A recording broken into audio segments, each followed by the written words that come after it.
bringing news that matters to you. You're watching the Bahamas Tonight Northern Edition. Welcome back.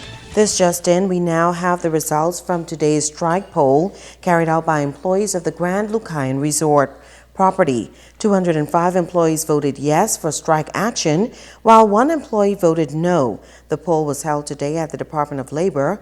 These results paved the way for the union to take strike action against the hotel property.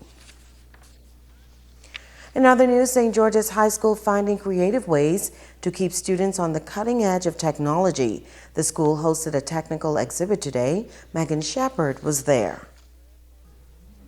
The technical department of St. George's High School hosting an exhibition for the wider school population.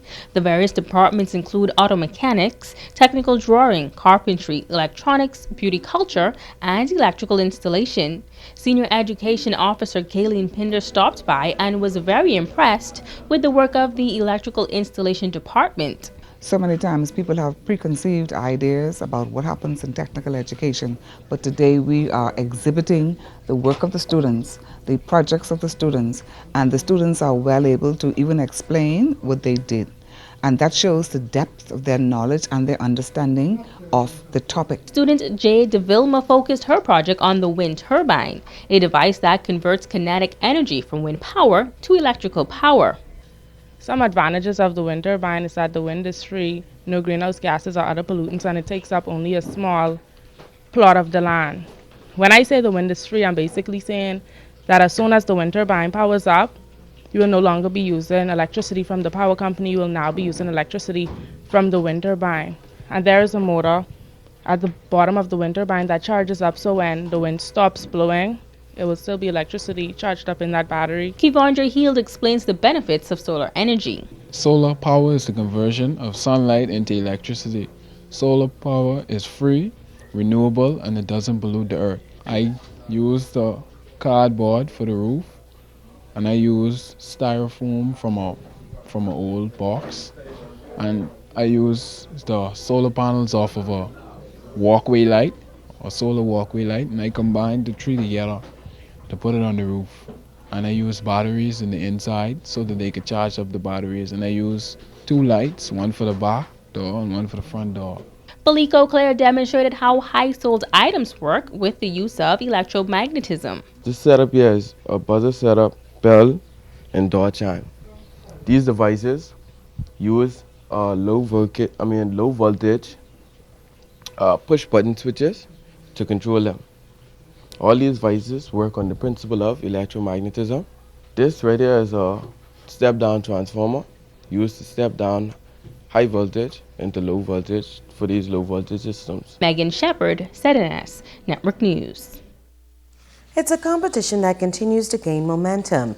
It is the SACME competition and it targets primary, junior, and senior students.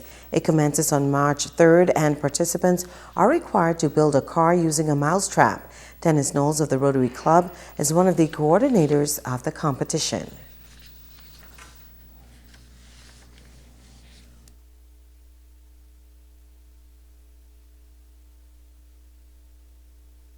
The mousetrap car has evolved today to the extent where it has a gearbox to control its speed and direction. To make this possible, let me not bypass the bottle rocket aspect that we have. We have the competition also for the bottle rocket, which has the same physics principles that are applied in the making and the drawings and the technical reports they have to submit. Education Officer Herbert Marshall believes the competition helps students to apply what they have learned in the classrooms. It allows kids to see principles and laws in science at work. And so it takes away the abstract that many kids experience in school. And that's very crucial because students are unable to see how what they are learning actually fits into the real world. That has a detriment for them when it comes down to examination in particular. So the SECME exam competition allows our students to see how these laws that they're learning in science really fits in. The Marcos City Urban Renewal Team continuing to do their part in the community. In this report, our Kimberly Mullings tells us about their role in a school program geared towards steering youngsters in the right direction. For the past 3 years, Urban Renewal has taken their community development strategies into the primary school system. ASP Henry Roll is in charge of Grand Bahamas Community Urban Renewal Policing Program and says the outreach effort was designed to have an impact on the lives of young people. How to be respectful and to have a meaningful contribution towards life. Because we realize that we can't wait until they reach the high school, because that is a big difference between the primary and the high school.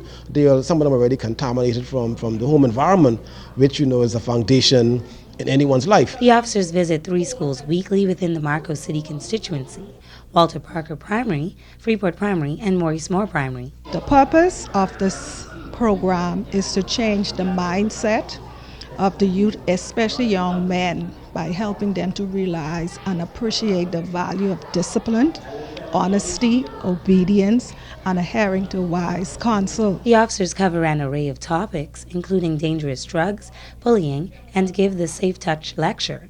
Principal at Maurice Moore, Mildred Roberts, commends officers for doing a fantastic job with the boys and girls of the school. They help mold them with Christian values and good values, and they teach them the things that they need to know so they can keep out of trouble. Corporal Natalie Knowles says it's always a team effort to be as instrumental as possible in the children's lives at the various schools. The program, she notes, is in keeping with the Commissioner's policing policy to engage with the youth. Different schools had different needs with the children, so that's how we were able to base the program on the needs of the kids. We know that it was very effective, because when we do our visits to the school, we'll normally hear teachers and the principals saying, a job well done. Spiritual development is another focus of the mentoring program. Officer Tamar Lightbourne explains. Our main pastor that we work with is Pastor Dwight Roll.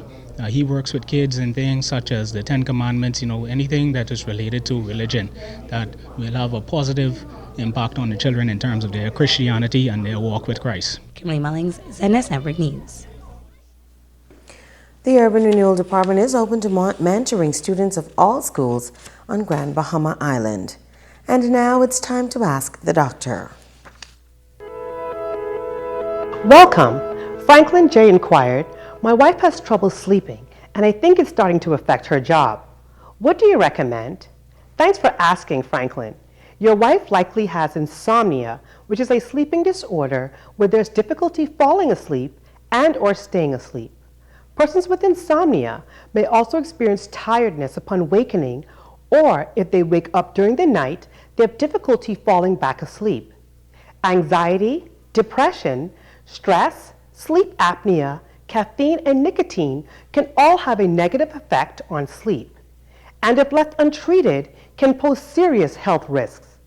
Studies have shown that people with insomnia are found to miss work more often, have increased errors and accidents, and have poor overall general health. How much sleep someone needs varies from person to person, but in general, most adults require 7 to 8 hours of sleep a night.